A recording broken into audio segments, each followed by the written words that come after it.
një gru që braktis fëmin, ajo është një gru e braktisur në shoqni. është e braktisur, mandje vjen edhe deri me braktis fëmin e saj. Desha të ndërlidhem të raste që përmene që ka ndodhur sot në Ferizaj.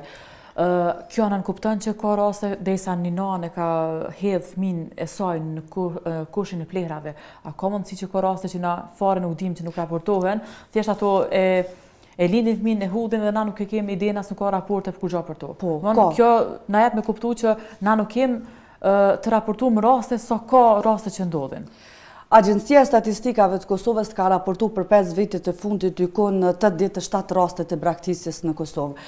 Ka folur për vitin 2020 kanë qenë 28 raste, pastaj për vitin 2021 15, për vitin 2022 22 raste, 2023 9 raste, 2024 kanë qenë 23 raste, ndërsa për vitin 2026 në muajin shkurt ka raportu për 2 raste të braktisjes në Kosovë që ka ndodhur në komunën e Gjilanit dhe në komunën e Klinës. Përveç këtyre rasteve të publikuara, ka mjaft raste që janë edhe të pa publikuara, që nuk identifikohen, dhe më thonë fëmija braktisen, po nuk identifikohen shkaqet arsyet, as nuk identifikohet prindi për shembull që e braktis fëmin.